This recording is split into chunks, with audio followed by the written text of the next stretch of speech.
Buenas tardes a todos. Bienvenidos a este webinar presentado por Asofom y AML Consultoría Especializada. El día de hoy me complace presentarles a Fernando Herrera, socio director de AML, quien el día de hoy nos hablará sobre listas negras y tomas de decisiones. Sabremos cuáles listas son obligatorias verificar, cuál es la diferencia entre las distintas listas y qué hago si mi cliente o prospecto aparece en alguna de estas listas. Bienvenido, Fer. Podemos comenzar. Muchas gracias, Pao. Sí me escuchan fuerte y claro, ¿verdad? Perfecto, Fer. Perfecto. Muchas gracias, Pao. Como siempre, por la presentación, por permitirnos estar aquí con ustedes.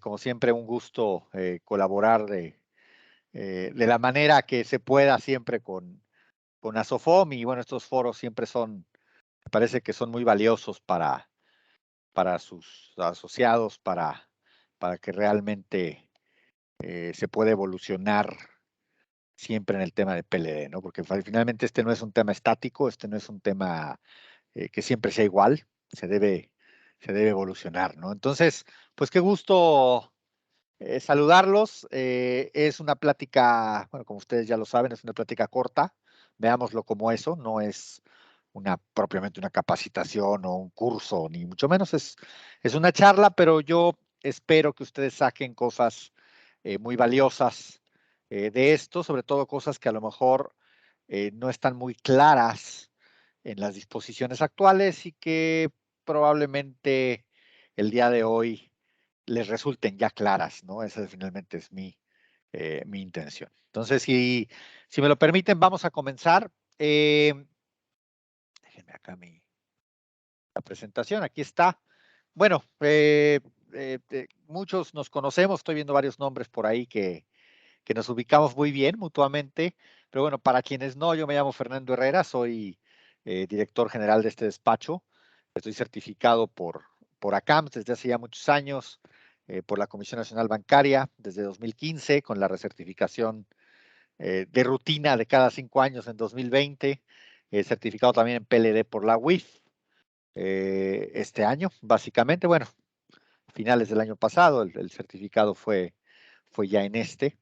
Y bueno, pues son muchos años ya de experiencia en este tema de PLD. Yo recién graduado de la universidad, caí en las garras del tema de compliance PLD, que primero como consultor senior de inteligencia financiera en Ernst Young, lo que ahora es Iguay México, pues Mancera, lo que era el despacho Mancera Ernst Young. 5 años como oficial de momento de un banco, 7 años como oficial de una aseguradora, eh, y continuamente andamos en foros, conferencias, como speaker en distintos eventos y demás. Entonces, es un gusto saludarlos. Miren, nada más a manera de introducción. Como ustedes saben, tenemos, como lo van a poder ver en este flujograma que están viendo en pantalla ahora mismo, tenemos una serie de obligaciones como SOFOM no reguladas. Tenemos una secuencia que no es coincidental ni mucho menos, es una secuencia de obligaciones que tenemos que cumplir, una deriva de la otra, y es como una casa de naipes, es como una fila de dominós, tiras una cosa y se cae todo después. Entonces, todo, ahorita lo vamos a ir viendo, cada cosita depende de la previa y si no está bien hecha la previa, es muy probable que de ahí en adelante mi proceso ya no jale, ¿verdad? Entonces, todo es importante. ¿A qué voy con esto? Lo primero que tenemos que tener como SOFOM no regular es una metodología de evaluación de riesgos en materia de lavado de dinero y financiamiento al terrorismo. El famoso EBR, que está mal dicho, es que es mi EBR. Es una forma de abreviarlo, ¿verdad? Pero no la más correcta. EBR es todo lo que hago, todas la forma en la que yo cumplo con mis obligaciones, mis políticas, mis procedimientos, mis criterios, etcétera, tengo yo que hacerlos y aplicarlos con un enfoque basado en riesgo. Eso es para todo el cumplimiento de mis obligaciones. Aquí lo que estamos hablando es de una metodología para evaluar a qué riesgos estoy expuesto de lavado de dinero y de financiamiento del terrorismo como SOFOM no regulada. Eso es básicamente de lo que estamos hablando. Ahora, ya que tengo mi metodología, entonces ahí sí, Viene un manual de cumplimiento, vienen una serie de funcionalidades en el software o en un sistema automatizado o varios, ¿verdad? Eso ya depende de cada entidad. Hay entidades que tienen un sistema integral, hay otras que tienen un sistema de cartera y otro de PLD y otro de reportería y otro de KYC. Bueno, eso también se vale. El chiste es que tenemos que cumplir con ciertas funcionalidades en materia de sistemas automatizados. Tenemos que tener un comité de comunicación y control, salvo que tengamos menos de 25 colaboradores, en cuyo caso se puede exceptuar ese comité. Tenemos el oficial de cumplimiento, que ese sí es de a fuerza, como todos lo saben, y la capacitación anual, desde el consejo de administración hasta el staff, ¿verdad? Pasando por todos los demás puestos, cada uno, cada puesto, cada área con su riesgo específico. No le puedo dar el mismo curso a todo mundo porque si no va a perder toda la efectividad. Si yo junto consejeros para platicarles de cómo se hacen los expedientes y demás, se me van a aburrir en 3 segundos. Por el contrario, si yo junto a la gente que arma los expedientes y les platico cosas del GAFI, cosas de Basilea y estadísticas y demás, me van a decir, pues mira qué interesante, pero yo lo que quiero saber es cómo se hace un expediente, ¿verdad? Entonces, la capacitación tiene que ser ad hoc, ¿verdad? A la, eh, al área, al riesgo específico de la audiencia a la que estoy capacitando. Pero bueno, eso nos lleva a un proceso central con mi clientela, ¿verdad? El primero es identificar al cliente. ¿Qué significa identificar al cliente? Integrar un expediente, ciertos datos, ciertos documentos. Pero a partir de ahí, chavas y chavos, empieza un proceso que se conoce aquí en México como conocimiento del cliente, que no es lo mismo que identificación del cliente. Identificación del cliente es el expediente. ¿Sabes? Y eso todos lo hacemos fácil y rápido. Bueno, después de tantos años deberíamos de hacerlo fácil y rápido, ¿verdad? La parte entretenida es qué hago con esa información del cliente para realmente conocerlo, ¿verdad? Y en ese proceso de realmente conocerlo es que precisamente llega el tema de verificar si ese cliente está en alguna lista negra o en la lista de personas políticamente expuestas, o en la lista de personas bloqueadas, o si está en un país que se considera de alto riesgo, que se considera monitoreado, que se considera un régimen fiscal preferente. Eso lo vamos a ver ahorita a detalle. De eso se trata esta charla del día de hoy. ¿Sale? Ya iremos a eso. Ahora, de ahí deriva que yo establezca un perfil transaccional de mi cliente. ¿Qué espero que haga mi cliente? ¿Qué sería normal que hiciera mi cliente transaccionalmente hablando? Y también en materia de comportamiento, de conducta.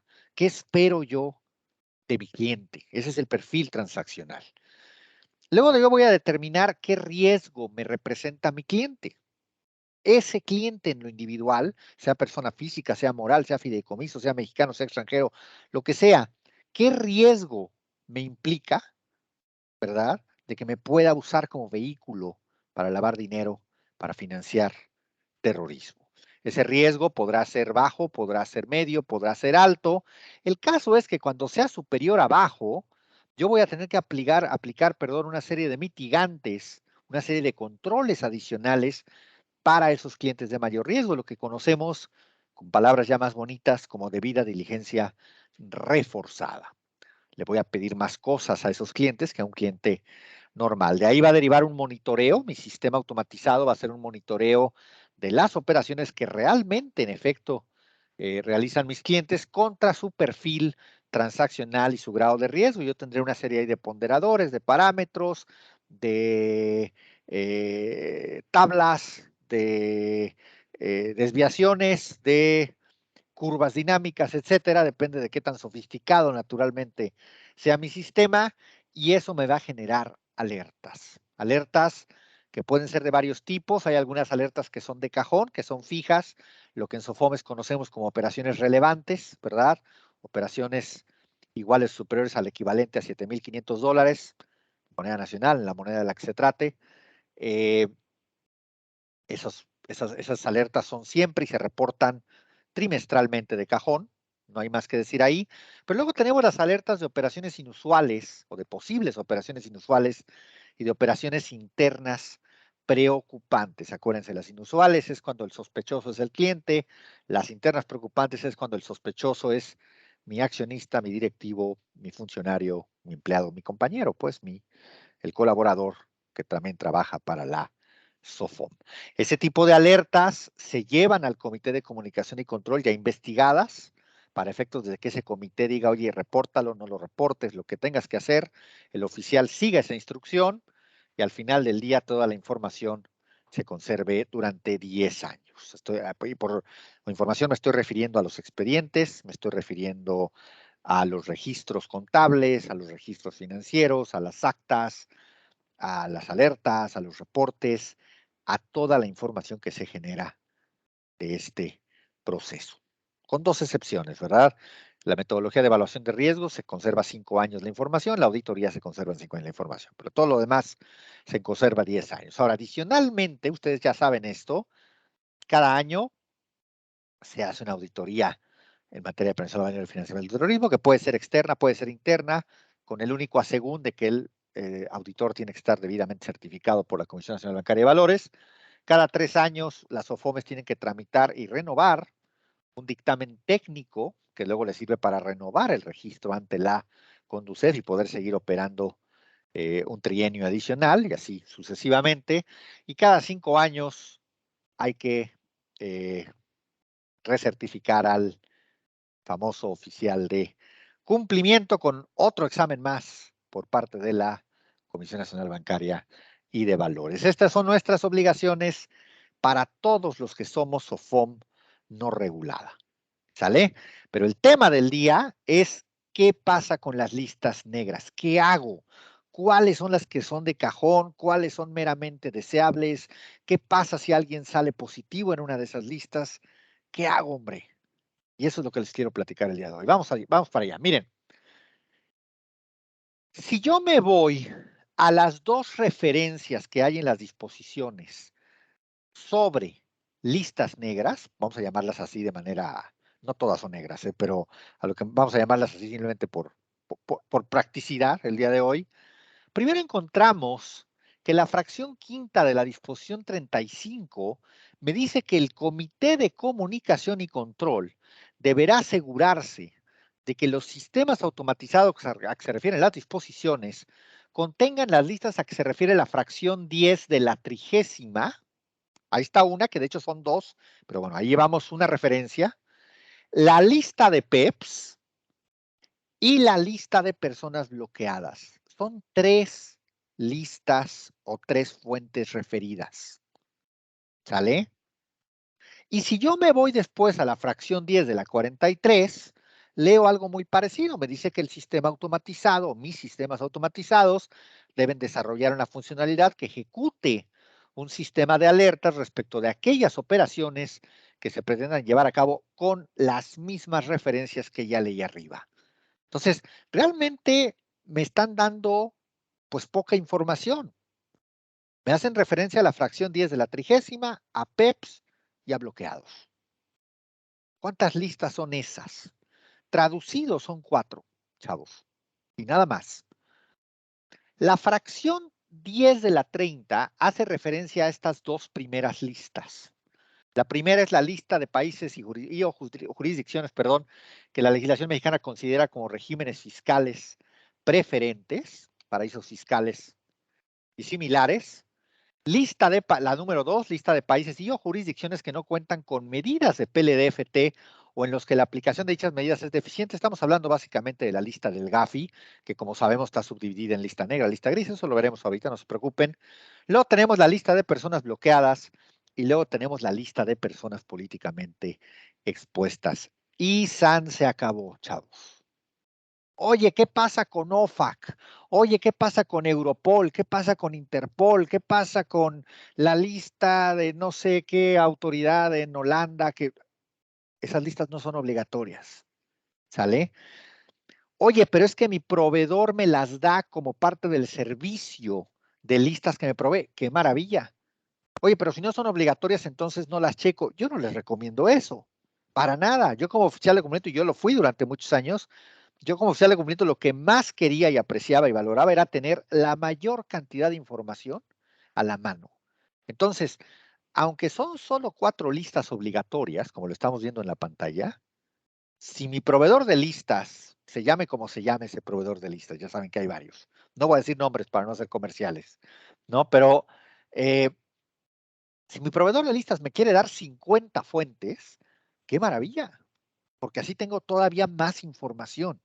Pero sí tendré que ser muy inteligente y muy cuidadoso en no confundir listas de verificación obligatoria contra listas de verificación meramente deseable o meramente opcional o meramente como sana práctica. Son cosas diferentes, ¿sale? Y hoy les voy a platicar de las 4 que son de cajón. Vamos a ello. Miren, lista de regímenes fiscales preferentes. ¿Cuál es la fuente gratuita?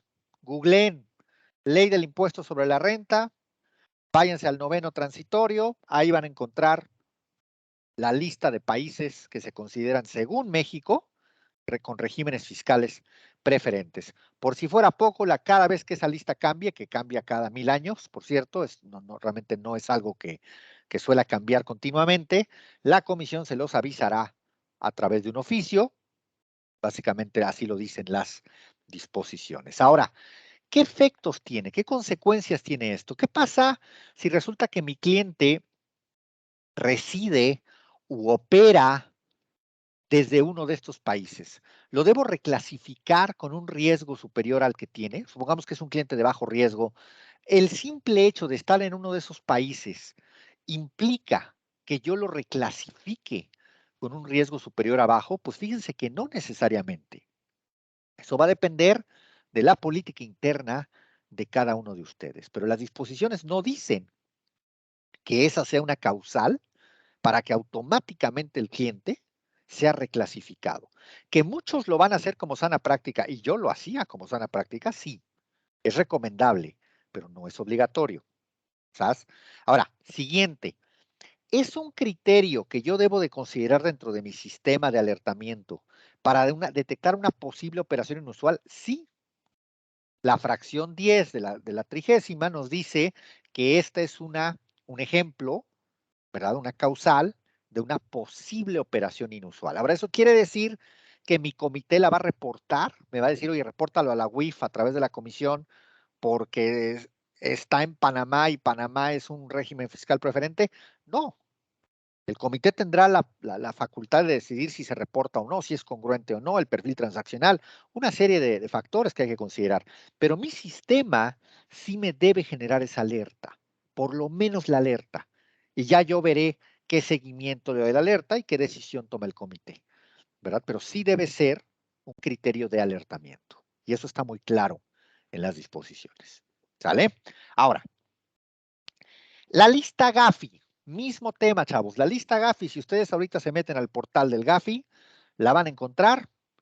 Y también esa sí cambia básicamente después de cada sesión, de cada reunión plenaria del Gafi. Las reuniones plenarias, acuérdense que son en febrero, en julio, en octubre de cada año. Usualmente así es. Y usualmente cambia el listado después de cada reunión plenaria. Además de eso, la Comisión Nacional Bancaria les avisará a través de un oficio y demás. Lo demás es idéntico, chavos. El hecho de que un cliente resida u opere desde un país listado por el Gafi lo vuelve de medio o de alto riesgo, no necesariamente. Política interna.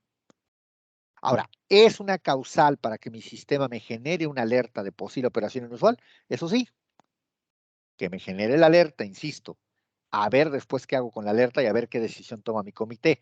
Esa ya es harina de otro costal, ¿sale? Pero mi sistema sí tiene que tener el parámetro, pues, de alertamiento respecto a esto.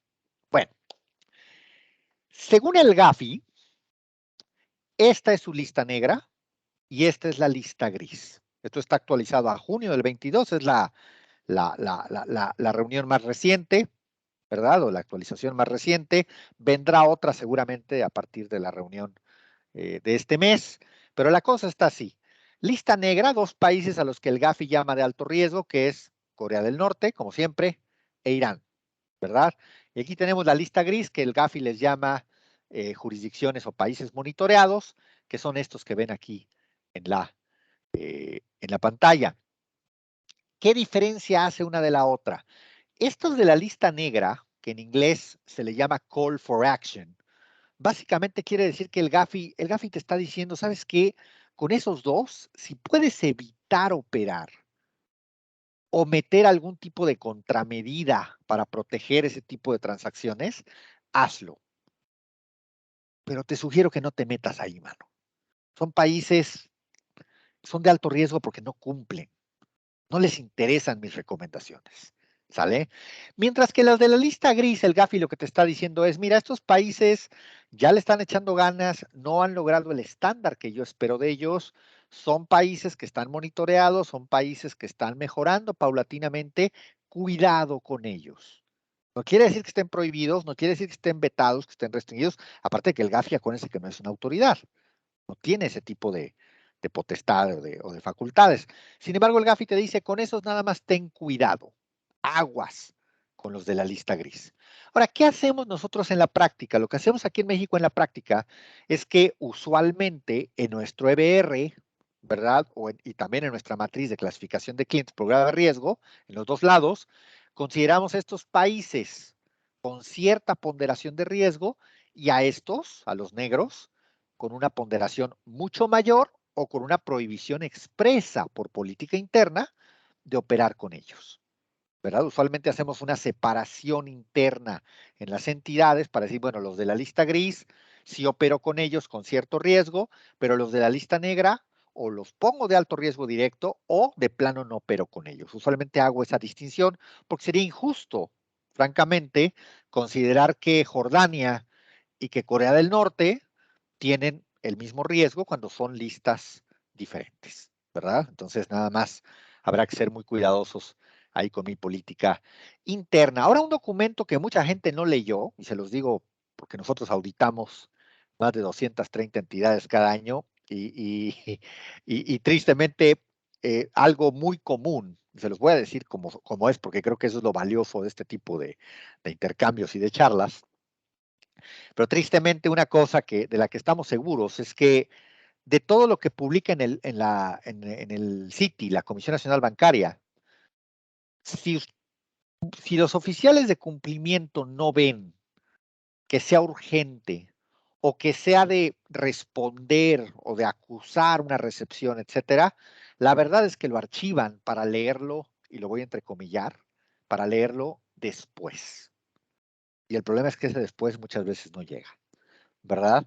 Entonces yo les puedo decir que este documento mucha gente no lo ha leído, malamente porque no debieron haber hecho su metodología de evaluación de riesgos sin el documento, pero se los presento a los que no lo hayan visto antes, publicado en febrero de 2017, y básicamente es un documento donde la UIF nos especifica a todos las fuentes que se deben consultar para identificar países de riesgo e indicadores de financiamiento al terrorismo. Como les decía, es indispensable que consideren este documento en el diseño de su EBR, de su metodología, pues, de evaluación de riesgos, y para definir las listas que verificarán en su proceso de KYC. Allí están las fuentes, chavos. Si no lo han leído, si no lo tienen ahorita,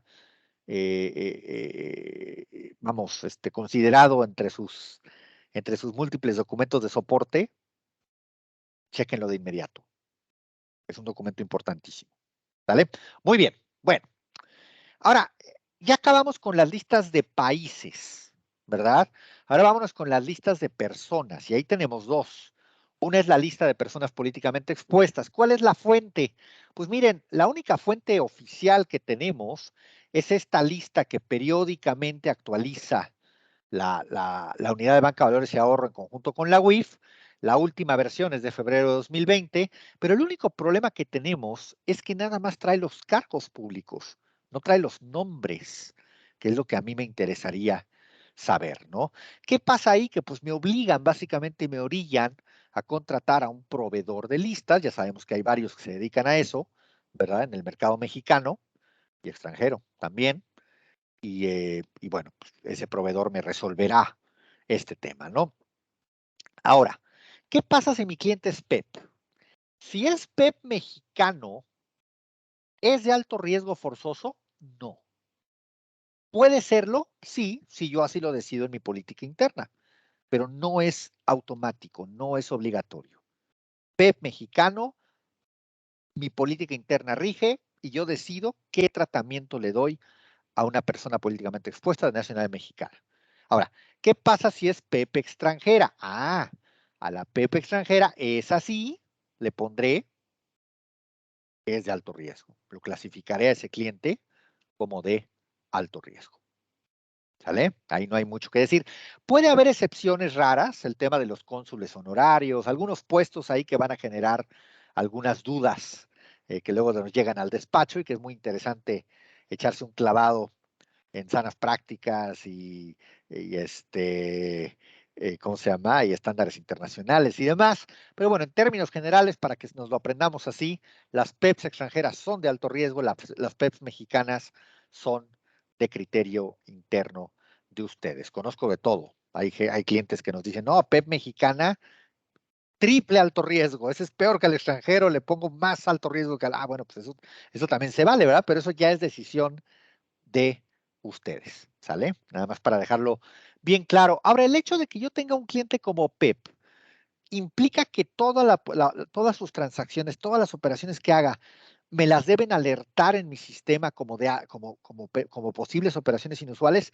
No, no necesariamente. Si yo ya identifiqué plenamente a esa persona políticamente expuesta, si sus movimientos están dentro de lo esperado, si son conforme a perfil, conforme a sus ingresos, conforme a lo que yo tengo de conocimiento de esa persona políticamente expuesta, no necesariamente estamos hablando de operaciones inusuales, ¿verdad? Entonces, también ser muy claros en ese sentido.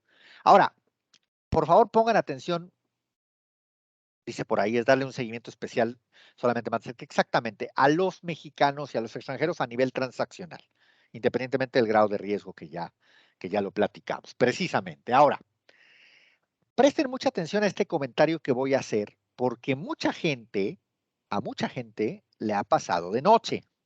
Entonces, permítanme. Es importante. Miren que uno como auditor se vuelve la persona más preocupona del mundo. Cuando ves que tus clientes no están haciendo ciertas cosas o desconocían ciertas cosas, pues tu chamba es cuidar a tus clientes. Tu chamba es, oye, no, no, no, espérate, deja y te digo cómo hacer porque no quiero que la bancaria venga y se dé cuenta de lo que yo me acabo de dar cuenta, ¿no? Entonces, vamos, nuestra chamba realmente es darles la mano a ustedes, ¿no? Y acompañarlos en este viaje tan apasionante de cumplimiento PLD, ¿no? Entonces, déjame hacerles un comentario bien, bien importante. Miren, como les platicaba hace rato, al no contar con una lista de nombres, pues básicamente la autoridad me orilla a ir a contratar a un proveedor de listas. Ahora, ese proveedor de listas, se llame como se llame, hay muchos, me va a resolver en gran medida este tema, porque ellos me van a dar las listas o me van a dar acceso a través de una interfaz a su portal y ahí van a venir el montón de puestos y los familiares y etcétera. Está bien, ¿sale? A veces vienen, a veces no. Ya dependerá del nivel de ese proveedor, ¿verdad? Y del servicio que yo contrate. Pero hay un tema que mucha gente no sabe.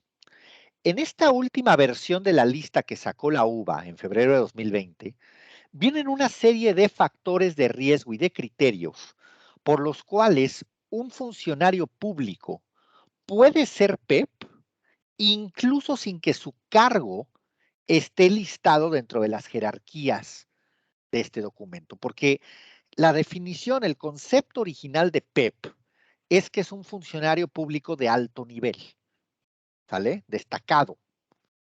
No los de medio pelo, no los de bajo pelo, los de, los de altos vuelos, ¿sale? Sin embargo, en este documento, en este que están viendo en pantalla, se hace referencia a una serie de actos en los que un funcionario público de bajo, de medio pelo, podría estar involucrado y que sí se le considerara PEP. Y eso, chavas y chavos, no me lo puede resolver mi proveedor de listas, porque ellos no son adivinos. ¿Sale? Ellos, ¿cómo van a saber si este funcionario público de medio pelo que acaba de venir conmigo participa en ciertas licitaciones dentro de la Secretaría de Finanzas? Eso no lo pueden saber ellos, ¿sale? O por lo menos no a ciencia cierta. Entonces, ahí es muy importante que ustedes, escúchenme lo que voy a decir, tengan un formato. Déjenme platicarles la historia entera. Viene el cliente, oye, ¿a qué te digas? Ah, pues yo trabajo en la Secretaría de Finanzas del Estado. Ah, perfecto. Metes el nombre, metes la fecha de nacimiento, metes el RFC, metes toda la información y no lo encuentras en la lista. Oye, pues ¿qué cargo tienes? Ah, no, pues es que soy el subdelegado de no sé qué. Ah, pues ese puesto no está considerado como persona políticamente expuesta, pero no muere ahí. Porque ¿qué pasa si ese subdelegado, aunque no esté en la lista de cargos, sí participa en X tipo de licitaciones o en X tipo de actos? Habrá que preguntárselo. Entonces, ahí lo que yo les sugiero es que tengan un formatito para esos casos tan especiales, ¿verdad? En donde le digan al cliente, oye, ¿sabes qué? O al prospecto, nada más fírmame aquí que tú no, ya sé que tu puesto no alcanza la jerarquía de persona políticamente expuesta, pero también fírmame aquí, ¿verdad? Manifiéstame que no estás involucrado en ninguno de estos actos dentro de la secretaría donde trabajas. Ah, no, pues ninguno, fírmale. Y listo. Y asunto terminado ahí sí. ¿Verdad? Tengo una declaratoria del cliente. Tengan cuidado con eso, chavos. Tengan cuidado, porque puede ser que tengan PEPs conforme a esta guía y que ustedes no se estén dando cuenta porque no tienen la jerarquía. Pues esa no la tienen, pero sí puede ser que por un acto específico deban ser considerados PEPs. Tengan cuidado con eso. Es fácil de resolver. Nada más, por si alguien no lo sabía, era importante comentarlo. Y luego tenemos la famosa lista de personas bloqueadas. La única forma de recibir esta lista es a través de los oficios que nos manda la UIF, a través de la Comisión Nacional Bancaria y de Valores. Estos clientes se deben reclasificar con un riesgo superior a bajo, pues realmente es completamente intrascendente porque es un cliente bloqueado con todas sus letras. Es un cliente que independientemente del riesgo que yo le ponga, está bloqueado. No hay entradas, no hay salidas, todo está detenido, todo está bloqueado. No es un embargo propiamente, no es una confiscación, no vamos por ahí todavía, es un simple bloqueo que me ordena la UIF, básicamente, que instruye la UIF a través de los supervisores. ¿Vale? Ahora, es un criterio para detectar posibles operaciones inusuales el que una persona esté bloqueada. No solamente es un criterio, sino es un reporte obligatorio de 24 horas, ¿sí? Conforme a la fracción segunda de la disposición 63, yo tengo que mandar un reporte de 24 horas una vez que una persona me vote como positiva confirmada en la lista de personas bloqueadas. Así de claro y de sencillo. Ahora, recordemos que la lista de personas bloqueadas, más allá de todo esto que acabamos de platicar, sí tiene otro tipo de consecuencias, ¿verdad? Suspender de manera inmediata todo acto con el cliente o con el prospecto, según sea el caso, ¿verdad? Notificarle por escrito o a través de medios digitales que tiene 10 días hábiles para hacer valer su derecho de audiencia ante el titular de la UIF y enviar un reporte de operación inusual de 24 horas con la leyenda lista de personas bloqueadas en la columna 35 de layout aplicable. Esto es forzoso si me da positivo un cliente en la lista de personas bloqueadas. Ahora, la razón por la que hice esta presentación de origen, ¿sabes? Porque alguno de los proveedores de listas me contactó en agosto y quería un webinar para sus miles de usuarios y me dijo, Fernando, ¿qué se te ocurre? Le dije, ya se me ocurrió algo y justamente por este motivo que hay tantas dudas en el entorno, fue que decidí hacer este material y bueno, ha tenido mucho éxito, por eso lo quise compartir hoy con ustedes. ¿Qué pasa con el artículo 69B del Código Fiscal de la Federación? Miren, las únicas dos referencias sobre el 69B que encontramos en el entorno actual de PLD son en estos dos documentos, ¿sale? En 2018, la comisión les mandó un aviso a los oficiales de cumplimiento exhortándolos, no se les puede obligar, exhortándolos a verificar este listado para hacer una mejor administración de riesgos, temas de identificación de propietarios reales y demás. ¿Sabes? Fue un exhorto. Y luego en 2020, en la última versión de la guía anticorrupción, la actualización que hubo en 2020, se sugiere verificar el listado el 69B, cuando las PEPs nacionales de alto riesgo sean socios o accionistas de alguna empresa ya que lo considera un factor de riesgo de corrupción. Esto significa, chavos y chavas, que aunque recomendamos, y eso tómenlo como de parte de AML, de la empresa que yo represento, y mío personalmente como Fernando Herrera, aunque les recomiendo enfáticamente atender los exhortos de su querida autoridad supervisora, como yo lo hice durante muchos años que me tocó estar en sus zapatos, en los de ustedes, pues, aunque les recomiendo enfáticamente hacerle caso a los exhortos de su autoridad supervisora, no hay obligación de revisar ese listado, ¿sí? Ahora, mucho ojo, y aquí es donde viene la confusión por culpa de los medios de comunicación. Miren, el listado del artículo 69 del Código Fiscal, que es el que habla de operaciones simuladas, factureras y demás. Ojo, 69B, no la del 69 a secas, una cosa muy diferente. 69B, sí lo puedo yo localizar en las disposiciones de carácter general, pero solamente en estos párrafos. Y aquí es donde es importante leer bien. Fíjense bien lo que dice.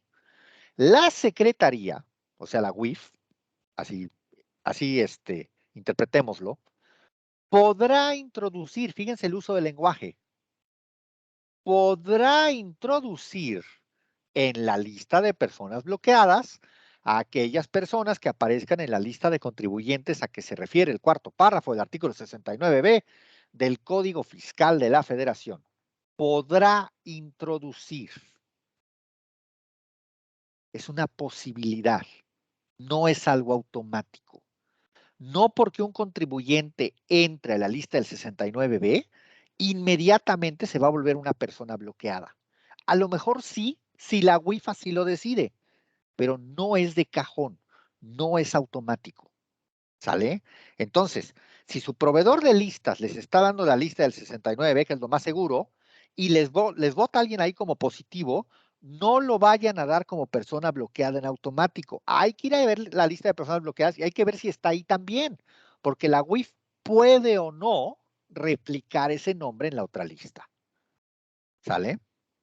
Entonces, así de claro, chavos. ¿Sí? Ahora, el siguiente párrafo ya es una claridad diferente, ¿no? Porque dice, la UIF deberá eliminar de la lista de personas bloqueadas a quien se encuentre, a quien ya esté en el supuesto de absueltos del 69. Bueno, ahí es obvio, ¿no? Si la UIF metió a alguien por esa razón a la lista de personas bloqueadas, pues claro que lo va a deslistar si lo votan o si lo sacan de la lista original, ¿no? Eso es una mera obviedad. Entonces, a las personas del listado del artículo 69 del Código Fiscal de la Federación, se les dará tratamiento de personas bloqueadas solamente si la UIF decide designarlas como tales. ¿Sale? Y de ahí ya entramos en un terreno de política interna. Oye, no, Fernando, a mí se me hace súper peligroso quien esté en ese listado. Yo los pondría como de alto riesgo o no operaría con ellos. Ah, perfecto. Esa es una política interna tan válida como cualquier otra. Tan válida como que un banco no te quiera aceptar la licencia para conducir, para abrir una cuenta bancaria, aunque esté completamente aceptado en las disposiciones. Se vale. Tan válido como que un banco no te quiera abrir la cuenta bancaria si no le entregas copia de tu dictamen técnico y si no tienes un auditor autorizado por el banco. Eso también se vale. Cada quien puede poner la política interna que quiera. ¿Sale? Pero yo estoy hablando aquí de obligatoriedad. Y esa lista, uno, no es obligatorio checarla y dos, no significa que quien esté en esa lista sea automáticamente una persona bloqueada. Ese es el tema. ¿Sale? Para que no lo echen por ahí en saco roto, chavos. Muy importante. Bueno, ahora, ¿qué hago con coincidencias en otras listas? Pues es necesario que establezcan una política interna. No olviden documentar en su manual de cumplimiento el alcance de las listas que verifican, porque algunas van a ser obligatorias y otras van a ser complementarias. Vean bien cuáles son los alcances. El efecto de las coincidencias sobre su metodología de evaluación de riesgos. ¿Cómo va a afectar el que haya una coincidencia sobre mi metodología EBR, sobre mis estadísticas con las que creo? esa metodología. ¿Qué efecto tienen las coincidencias con esas listas sobre la clasificación de clientes por grado de riesgo? Porque no es lo mismo que un cliente me dé positivo como PEP a que me dé positivo en la OFAC o a que me dé positivo en una lista de países, porque ahí reside o porque ahí opera, o que me dé positivo como persona bloqueada. Son efectos diferentes, son consecuencias diferentes, ¿verdad? Entonces, habrá que establecer eso con claridad en nuestro manual. El efecto de las coincidencias sobre la determinación de operaciones inusuales. A lo mejor yo decido internamente, oye, para mí el que alguien esté en la lista del 69B se me hace súper sospechoso. Para mí eso es una alerta de inusual. Bueno, perfectamente válido. Nada más documentenlo claramente en su manual. ¿Sale? Ahora, un tema que creo que nos interesa a todos antes de irnos a un espacio de preguntas y respuestas. Las sanciones. Si yo me voy al artículo 95 bis de la ley JUAC, yo veo las sanciones ahí, del 10 al 100%, luego entramos al tema de las listas, del monto del acto, operación o servicio que se realice con un cliente usuario que se haya informado que se encuentra en la lista de personas bloqueadas. Entonces, chavos, con eso no se juega. ¿Sale? Luego hay otra que no nos interesa el día de hoy, pero luego aquí, si nosotros nos vamos a este rango de multa, donde el límite inferior, donde el piso son 962,200 pesos y el máximo son 9.6 millones, yo encuentro que todo lo que tiene que ver con expedientes de clientes y conocimiento del cliente está en este rango del mal. Entonces, un problemita con verificación de listas y demás me puede andar costando por lo menos 962,000 pesos. Hay que ser cuidadosos ahí. Mucho. ¿Sale? Luego viene la multa genérica esta de 192,000 hasta 2.8 millones en pesos, porque no más, obviamente, nos interesan los pesos, ¿verdad? Pero bueno, jóvenes, existen dos extremos. Por un lado hay quienes dicen, oye, la comisión, eh, que le dices, oye, fíjate que me llegó un oficio y la comisión me va a hacer una visita de inspección. Y te dicen, uy, no, mano, ¿sabes qué? Dile a tu consejo de administración y a tu director general que preparen la billetera porque los van a multar. ¿Cómo que me van a multar si ni han llegado? Te van a multar porque esa es su chamba. Su chamba es multarte, mano. Eso dicen algunos. Y luego hay otros que dicen lo contrario. No, no es cierto. La bancaria ni dientes tiene, ni multa. La bancaria te dice y te regaña y te da de cocos y te amenaza y demás, pero realmente no te multa. No, así que no te preocupes. Bueno, chavos, como suele pasar con los extremos en todo en la vida, no nada más en PLD, los dos están equivocados. Se los demuestro bien fácil. Miren, de que entró al poder este gobierno actual, sí, la administración actual, a este mes, o sea, ahorita, ayer, pues, la Comisión Nacional Bancaria ha sancionado por infracciones de PLD a 658 sujetos supervisados por casi 400 millones de pesos. Entonces, aquel amigo que andaba diciendo que nunca multa a la bancaria, ya mejor que no diga nada, porque sí, claro que multan, por supuesto que multan. Ahora, ¿multan siempre? No, y aquí está la prueba.